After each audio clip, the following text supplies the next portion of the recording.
Welcome to this episode of Futures, the podcast series brought to you by CIPS, the Chartered Institute of Procurement and Supply.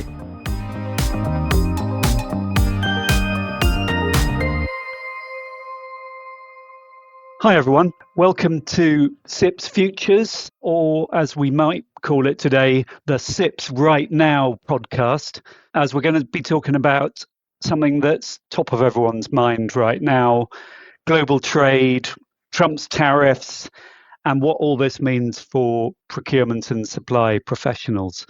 My name is Matthew Rock. I'm part of the CIPS editorial content team. I'm your host today, but the real star of the show is John Glen, CIPS global economist, who's with us today as our special guest. So good to have you with us, John. How are you? I'm very well. Nice to be here. Well, very good to have you on the pod. Thanks for your time. What I thought we would do is just start from the fundamentals. There'll be lots of people on this pod today with different levels of knowledge, not least me. So I thought we could get going with some quick-fire questions just to get everyone onto the same page. Thanks to people who gave us some questions on the CIPS Connect community platform. There was a good thread running in advance of this podcast about tariffs. So thank you for those who took part, and we'll keep that thread running. So if anyone wants to join in and add further questions, they can do. But okay, let's start with some fundamentals. A really basic one. What are tariffs? Basically, a tariff is a tax on an import. So the importing country will deem that for whatever reasons, maybe because they want to increase revenues, increase tax revenues. Historically, that's how tariffs started. Or alternatively, they may believe that there's an imbalance in trade, which of course the President of the United States believes at the moment, and therefore they wish to impose tariffs in order to remove some imbalance that they perceive exists. And that might be because they believe that the exporting country is unfairly subsidizing their exports. So basically, that's what a tariff is. It's a tax on importation. Great. And what then are retaliatory tariffs? So retaliatory tariff is you put a tariff on my exports, so I'm going to do the same to you, Matthew. I'm going to retaliate, and you put a 25% tax on my exports, I'm going to put a 25% tax on your exports. The danger is if we do that it increases the price of goods. It tends to reduce international trade. It reduces the growth of our economies, and therefore the whole economic system slows down. And a tough one, but why in conventional thinking are tariffs seen as a bad thing? Tariffs are seen as a bad thing for the reasons that I've just said. They tend to increase prices, so they're inflationary. They tend to reduce international trade, so they cause the output of the global economy to go down, and they cause the output of individual countries within that global economy to go down. And we've spent the last 50 or 60 years reducing the level of tariffs globally, and in that time we've enjoyed record levels of growth, record levels of reductions in absolute poverty. We've seen emerging economies in East Asia, in the east of Europe, and now increasingly in sub-Saharan Africa start to grow and emerge into the global economy. A dip into history. Did tariffs cause the Great Depression of the 1930s? In brief. Answer: no. Did they contribute to the Great Depression being greater than it would otherwise have been? Absolutely yes. So what happens in 1930? And again, briefly here, Matthew, because I think it's important to learn the lessons of history, because, as the saying goes, if we don't learn the lessons of history, we're doomed to repeat them. Okay, so in 1930 in the US, we had the Smoot-Hawley Tariff Act, which was very similar to what Trump is doing now. It's blanket tariffs, which were put on a vast range of imports into the United States. And this caused global trade to go down. It caused inflation in North America, and it definitely deepened the Great Depression, as it were. 1934, then, you get Congress actually saying to the president, what you now have to do is look at reciprocal trade agreements. So now what we're not doing is penalizing each other for putting tariffs on. We're looking to reduce tariffs. And it's interesting, if you look at Trump and his 90-day hiatus that he's put on putting tariffs up, he's already come out and said, well, now we've negotiated a great deal with China where we're going to reduce the level of tariffs. So it's almost as if he's done Smoot-Hawley.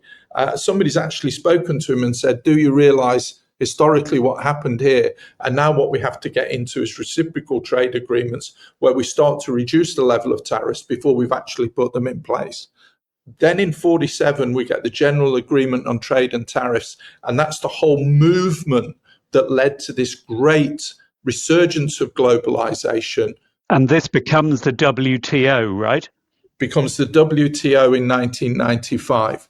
And then between 47 and the early 70s, we have 23 countries that have signed up to it, which becomes 100, and that begets the WTO that we knew up until the advent of Trump.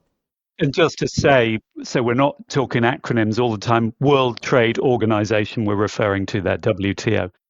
And when I talk about GATT, I talk about the General Agreement on Trade and Tariffs, which was about reducing the level of those tariffs. Brilliant. Thank you, John. Okay, so you were in 1934, 1947, 1990s. We're now 24th of April, 2025. Things are changing all the time, it seems. Can you just give us a quick summary of where we are in terms of tariffs as of today, or the new set of tariffs brought through by the Trump administration? So as of today, we have a situation where Trump has imposed, and these are the key numbers, large tariffs, 125% plus on Chinese imports, pretty much blanket tariffs, 25% plus tariffs on Canada and Mexico.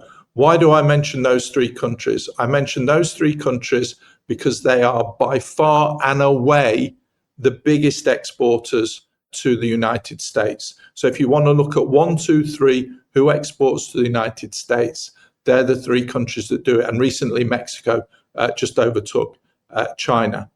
We're then looking at specific industries that he's protected. So we know he's put a 25% tariff on steel. He's put a 25% tariff on automobiles. So they are big, big players. Now, what we've seen instantly is the 25% tariff on steel, which also includes aluminium. We've seen a big spike in those prices. So the inflationary effect is there already. So in the first instance, we've seen a kind of Smoot-Hawley, a repetition of what happened in 1930. Then what we've seen is an awakening in Washington to what this actually means. So all of a sudden, somebody's pointed out, do you realize what this is going to mean for the price of car? Do you realize what this is going to mean for the price of an iPhone? Do you realize what this is going to mean for the price of chips that we put into many of our products? And so you've then got the administration rolling back on those issues. Now, I'm sorry to get into the detail, Matthew, but it's important. That rolling back is now saying there are whole categories of imports that we're going to absent from these policies. We're going to reduce it to zero, or at best, the lower level of 10%. But what I've seen recently, and I can't mention the actual companies that are doing it because it's commercially confidential, is big companies lobbying Washington to get inputs into their products that are either produced in North America or produced in Mexico, 0 or 10% rated. So all of a sudden, we're seeing lobbying in North America. So what have we got? We've got abject confusion. We've got the big battle that's going on with China. And is that being unwound? We don't know. But he sounds from his latest pronouncements of the last couple of days as if he's doing that. Little being said about steel and aluminium, little being said about cars and them going at 25% tariffs, little being said about Canada, little being said about Mexico. The 10% or 20% tariff that's being applied in the United Kingdom and the European Union, that seems to be rock solid. And, Rachel Reeves has come back from a meeting in the United States and basically said we might have a special relationship, but it doesn't seem to be moving that 10% tariff. So that's basically where we are. Okay, and to your point about lobbying, there was the word going around yesterday on the news that it was the chief executives of the likes of Walmart who'd been saying to President Trump and his advisors, look, we may be looking at empty shelves here in the States unless you change things. And hence, from what you're saying, the backtracking that we seem to be seeing. Yeah. So again, if you speak to logistics experts, what they will tell you is the goods are not moving from China. There has been a collapse in the amount of goods that are being transported from China into the west coast of the United States. So the Trans-Pacific westbound, which is exports from China into the US, those numbers have collapsed. And essentially what's happening is the goods are being hoarded in China, and that's what's going to drive the empty shelves in Walmart. There will be some people listening from the States, but CIPS is a global membership, and that I suspect that the majority of people listening are going to be from all around the world, outside of the States. And we did get a comment on CIPS Connect before this, which was to the effect of, yeah, I get all this, but isn't this really mainly an issue for US consumers who are likely to see their prices go up? How is this going to affect me? We'll see our prices going up insofar as, we are buying stuff from the United States. So anything that we buy from the United States will be more expensive because their input costs, many of their input costs are going to increase. So that will impact us as far as inflation is concerned. But on the upside, or the downside as far as inflation is concerned, a lower inflation, what we are going to see is a redirection of exports that would have gone to the United States into the European Union, into South America, into Africa, and into the United Kingdom. So we may see that we actually get input prices falling as far as the United Kingdom and Europe is concerned, as those goods and services are diverted away from North America.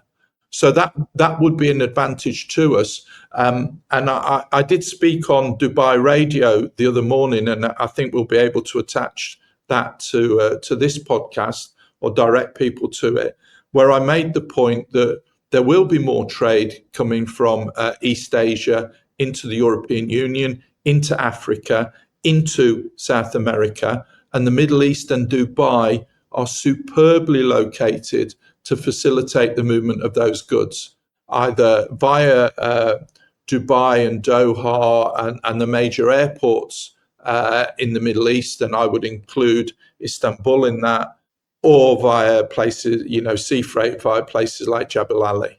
So it's an opportunity.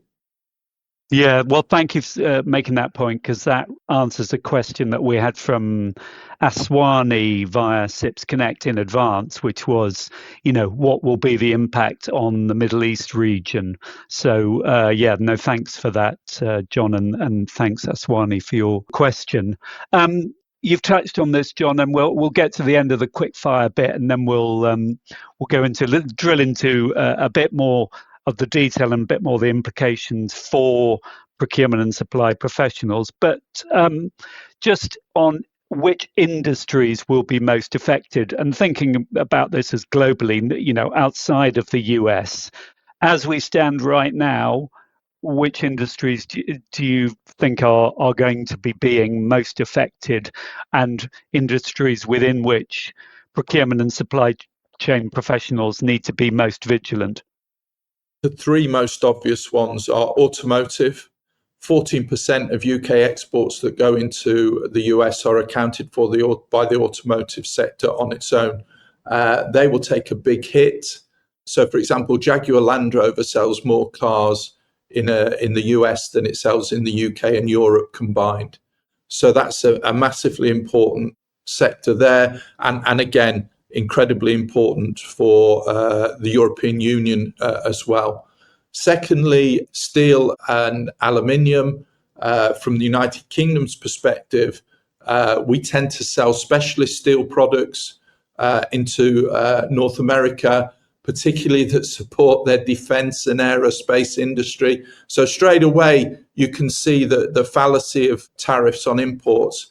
You're looking at specialist steels that you're supplying from a global market, and you're now going to hope that your internal steel industry has got the capacity to deliver that. And if it has got the capacity to deliver it, it can only deliver it at higher cost. Otherwise, you wouldn't be securing supplies from the United Kingdom and Europe. And then the biggie, where we don't know what's going to happen yet, but there's a lot of rhetoric around it, is pharmaceuticals. And pharmaceutical products coming in from the UK and particularly Ireland. Ireland and the Republic of Ireland have a massive pharmaceutical industry which supplies enormously into North America. And Trump has spoken about this. But again, the issue is, do you want drug shortages if you start putting tariffs up and the product's not moved? And I suppose this is a good point to make a clear and obvious statement that tariffs do not apply to services. And, in the UK, where you and I sit, services constitute 80% or so of economic activity. So probably just worth making that point as well at this stage. Yeah, well, whilst you're making that point, I mean, it almost beggars belief that the office of the President of the United States and the President of the United States doesn't understand how a balance of payments is constructed. So he's looking at deficits on trade. Well, it's true that the United States does have a deficit on trade because it's cheaper to source manufacturing product from the rest of the world. They have an enormous surplus in services. Okay, and they also have an enormous surplus in capital flows. So, the balance of payments, he's only focusing on 1/3 of what constitutes your balance of payments. Elsewhere, the United States does incredibly well. Thank you, John. We've covered great ground there.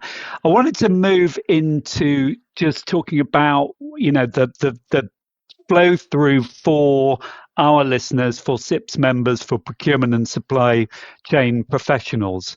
And I wanted to do this through the prism of the CIPS Pulse, which is a quarterly survey of procurement and supply leaders that we run.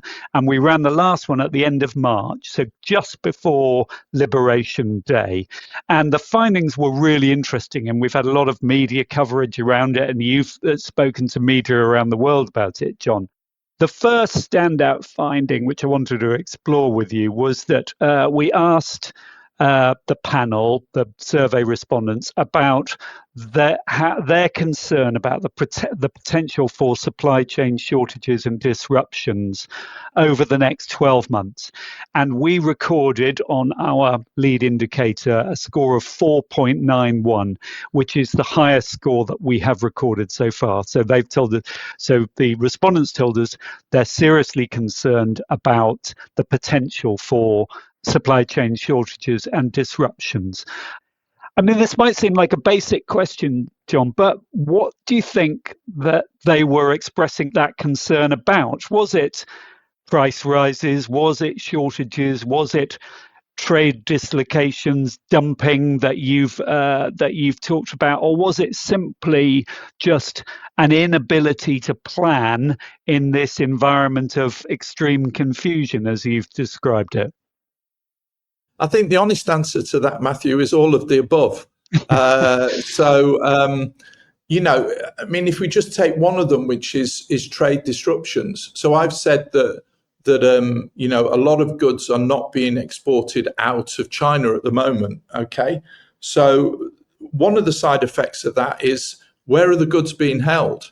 If the goods are actually being held at the port, then what we're likely to get is port congestion. if we get port congestion, it's difficult to get your goods onto the ships. If that's the case, then we're likely to see significant shortage. Even if the Chinese want to get goods to Europe, okay, is can they actually get the ships into port? Can they get the product on the ships and then get it shipped out to the European Union or to the United Kingdom?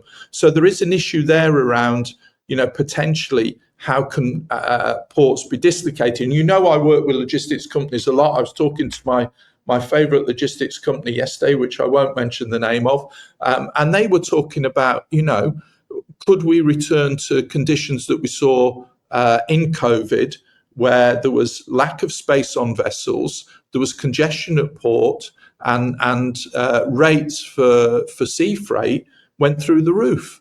So you've got your procurement managers who are skilled, who can, as it were, read the tea leaves. They can see what's happening.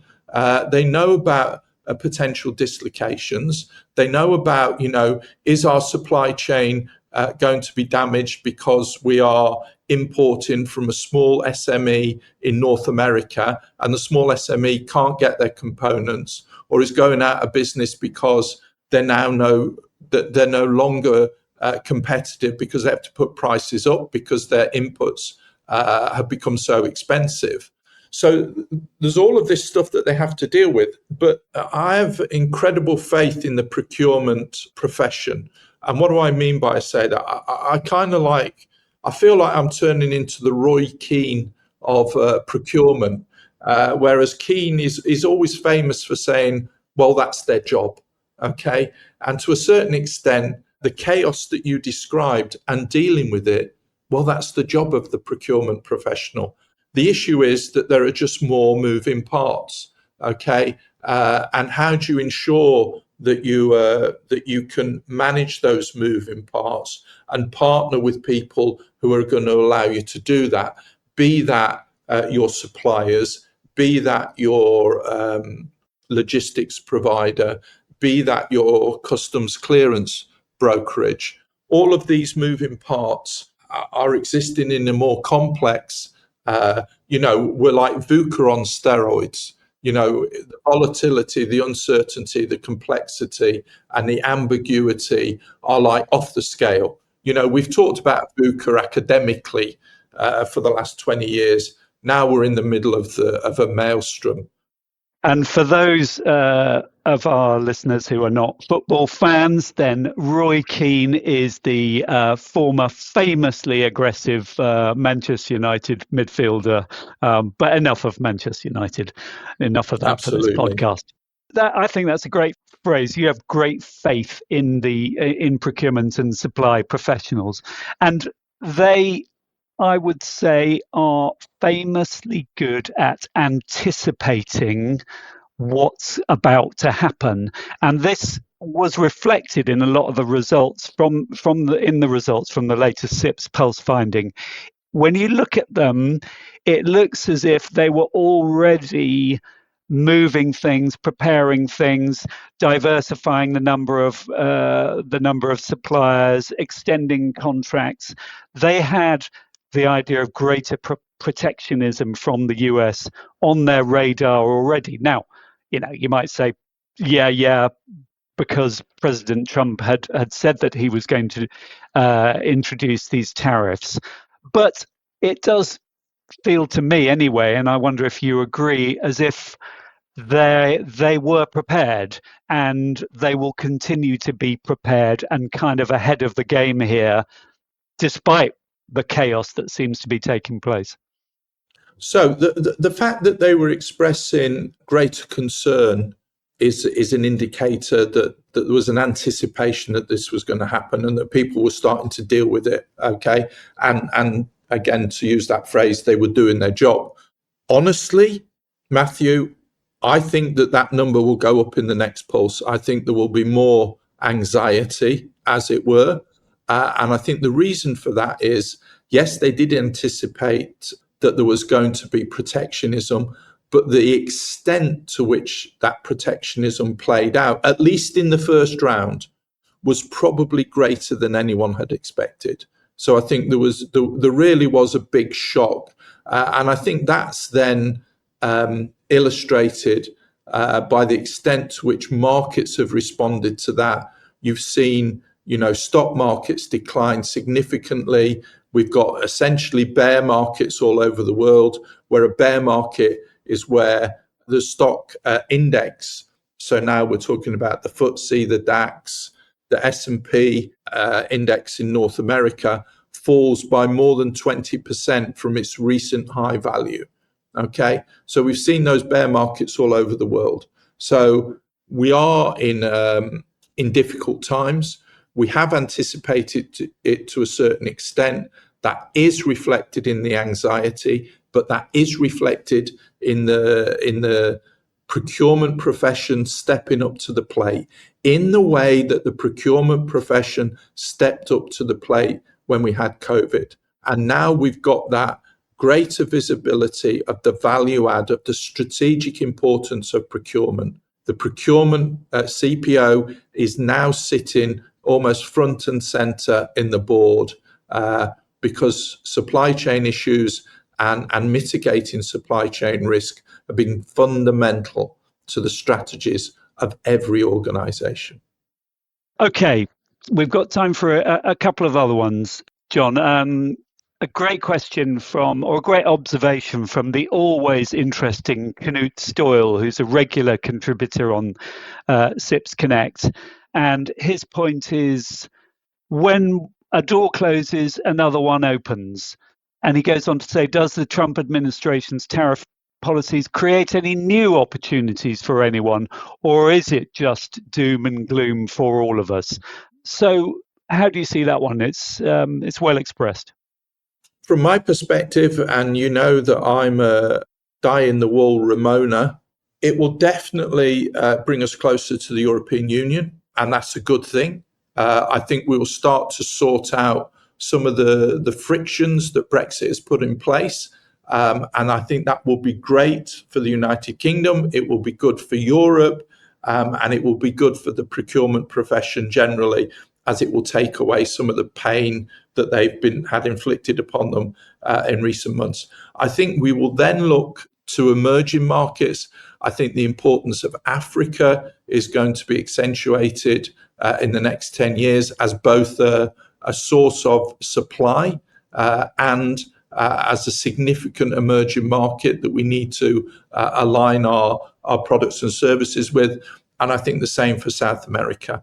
So I think we'll see an emergence of South America and Africa, increased interaction with the European Union. So I would see there being less friction as far as trade is concerned.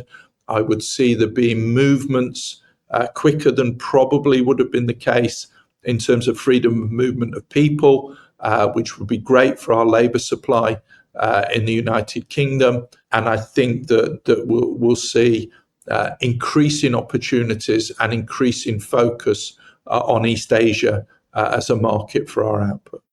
Great. Thanks, John. And just a comment, really, that we got on the CIPS Connect thread, and thanks to Olivia Brewer for this. And I want to read it to you because I found it really interesting and kind of quite amusing, and which is, I think, her intention. But it does point to the fact that there are always unintended consequences in events such as this, and that is the name of the game for the procurement and supply professional. And Olivia says this: I work in the electronics industry and was suddenly hit with our products requiring FDA approval due to a tariff code we had been using successfully for years. A big surprise to us, she says, considering FDA is for food and drugs, not electronics. It took many conversations with brokers to confirm why this new approval was needed. The lesson, she says, is be aware of what your tariff codes are and make sure they are up to date. And I think I just think that's a great little story, isn't it? Because there's so much kind of, unintended consequences, chaos, whatever you want to call it, flowing from all of this.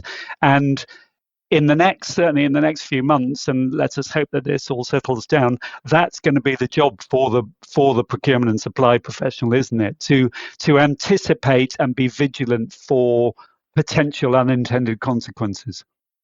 And that story is beautiful because it ties in with the example that I gave you before, where I couldn't name the company. It was an electronics company, and they did get their tariff code approved to be zero rated. That's what they lobbied to do. So knowing your tariff codes and being able to lobby if you are sufficiently large is what procurement professionals need to be able to do. They need to be able to say, here are our tariff codes. If we've got any power, now that might be collectively as an industry body, or it may be individually as a significantly large corporate. We can then lobby Washington and basically say, if this tariff code isn't zero rated, the implications for the US economy are, and in this case, they would have been significant. Yeah. Well, look, thank you, Olivia. Thank you, all the others who commented and provided questions. And most of all, thank you, John. It's been a great conversation. I've learned a lot, and I hope everyone listening has too. John will be speaking at CIPS Futures on the 1st of July in London. So look forward to seeing you there. Hope you can make it. Don't forget to follow us, rate us, review the podcast if you've enjoyed this episode. And if you're a regular listener, please do share with your colleagues, your friends, teams, networks, other CIPS members that you know. Join in the conversation on CIPS Connect as well, because we'd love to get some more views.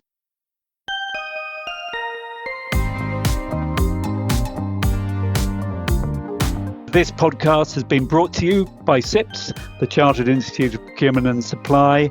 And if you'd like to find out more information about CIPS, then just head over to cips.org, where you can discover loads of information about upcoming events, excellent training and learning opportunities, more CIPS Futures podcasts, and all sorts of other things. So that's it for now. Huge thanks to John. See you next time.